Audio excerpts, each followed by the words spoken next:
मित्रों नमस्कार। मुग्धा एस्ट्रो में मैं आपका स्वागत करती हूँ। आज का विषय है कुंडली कैसे देखें। पार्ट 1 में बता चुकी हूँ, ये इसका भाग 2 है।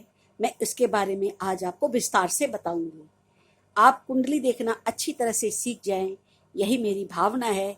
इसीलिए इस विषय को मैं कई बार डिस्कस कर चुकी हूँ और जो और पार्ट मुझे समझ में आते हैं कि ये भी आपको अच्छी तरह से समझ में आ जाना चाहिए, मैं उनके बारे में आज चर्चा कर रही हूँ। देखिए, लगन चार्ट को देखते ही पहले लग्नेश को देखें। जब हमारे सामने लगन चार्ट खुलता है तो सबसे पहले हम किसको देखें? लग्नेश को देखें। देखें कि लगनेश 6, 8, 12 में तो नहीं गया। अगर 6, 8, 12 में चला जाएगा तो कुंडली कमजोर हो जाती है। शुक्र को देखें, वो स्वग्रही है, नीच है, उच्च का है। इस सब बातों को मार्क करिए। शुक्र से संबंधित प्रश्न बहुत ज्यादा होते हैं। संपन्नता का प्रश्न होता है, व्यापार का होता है, सुख आदि का होता है। कह सकते हैं कि जो जितने भी प्रश्न हमारे सामने आते हैं उसमें सुख, संपन्नता, व्यापार, खुशियां, ये सब शुक्र ही इसका कारक है, इससे संबंधित होते हैं। इसलिए शुक्र को पहले देखें कि शुक्र कुंडली में कहाँ बैठा है। अब युतियां देखें। दो शत्रु जब एक साथ होते हैं तो काम बिगड़ते हैं। अब वो दो शत्रु कौन कौन होते हैं, मैं उनके बारे में बताती हूँ। जैसे सूर्य और शनि, ये आपस में शत्रु हैं। गुरु और शुक्र, ये आपस में शत्रु हैं। मंगल और बुध, ये दुश्मन हैं। अब राहु केतु किसके साथ आ गए हैं, आप इसको देखिए। चंद्रमा कहाँ है, इसको देखिए। क्योंकि 6, 8, 12 में अगर चंद्रमा चला जाए तो आपको फोकट का टेंशन देता है, यानी टेंशन देता है जिसका कोई मतलब नहीं निकलता। बस आप वरीड होते रहते हैं और परेशानियों से निकलने का रास्ता भी आपको आसानी से दिखाई नहीं देता।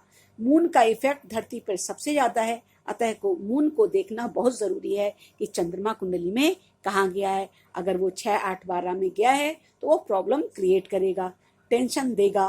फिर नवमांश कुंडली को देखें, क्योंकि नवमांश भी बहुत महत्वपूर्ण होता है।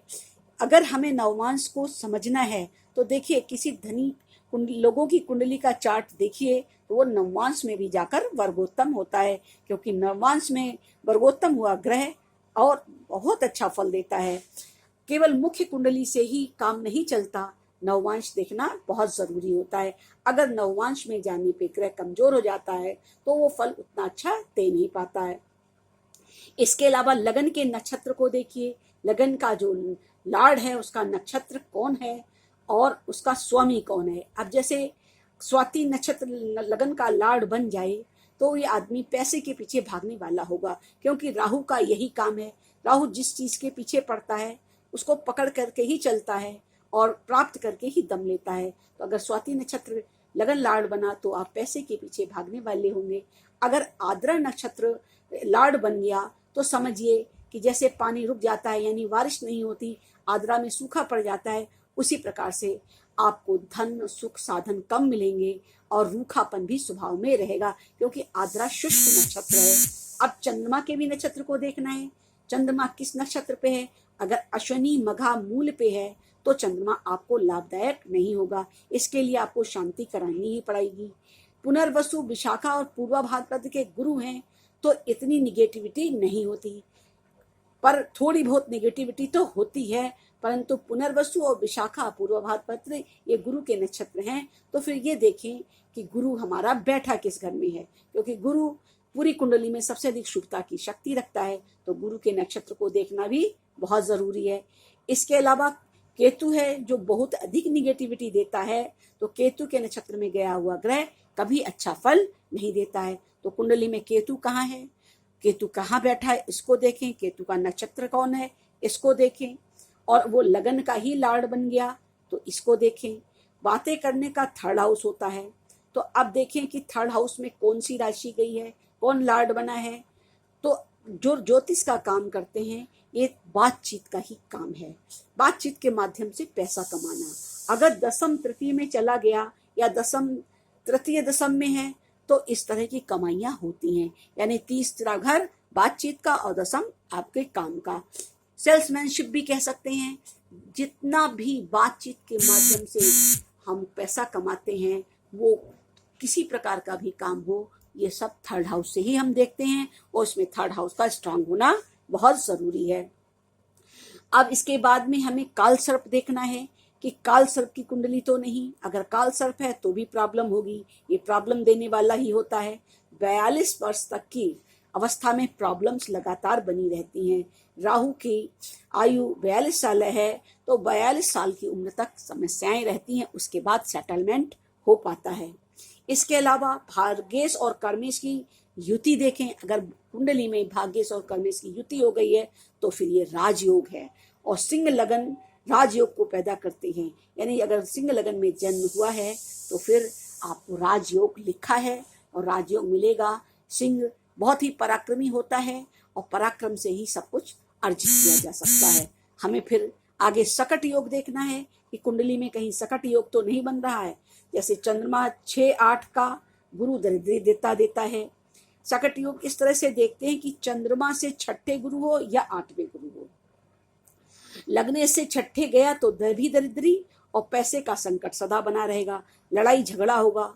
7th की और 10th की युति देखिए, ये अगर युति है तो अच्छा होगा, परंतु क्रूर से दृष्ट नहीं होना चाहिए। जितनी भी बातें मैं बता रही हूँ उसमें क्रूर ग्रहों को भी हमें शामिल करना है कि क्रूर की दृष्टियां शुभ फल को खराब कर देती हैं। इसके अतिरिक्त छठे भाव को और अच्छी तरीके से देखें कि ये जो मारा मारी है, कोर्ट कचहरी है, ये सब छठे घाव भर से लग जाती हैं। इसमें भी सुख खुशियाँ और जो कुछ भी हमें हासिल करना वो आसानी से नहीं मिलता है। हमें विपरीत राजयोग को देखना है कि 6-8-12 में दुख मिलता है।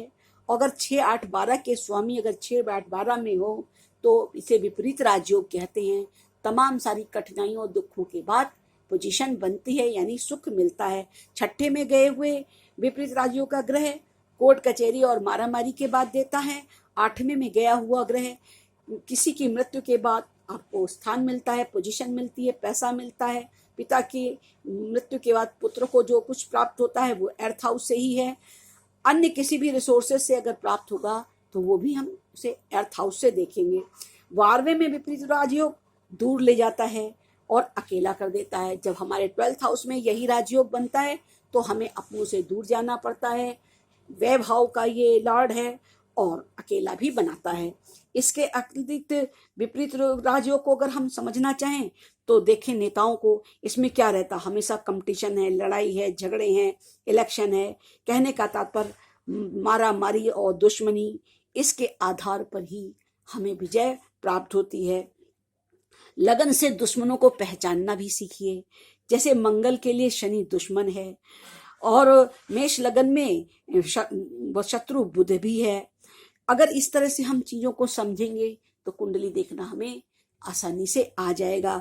मुख्य शत्रु मित्र कहाँ हैं? लगन का ही शत्रु अगर लगन में बैठा है तो वो लगन को नुकसान जरूर पहुंचाएगा। उसके मुख्य शत्रु कौन कौन है ये भी हमें देखना आना चाहिए।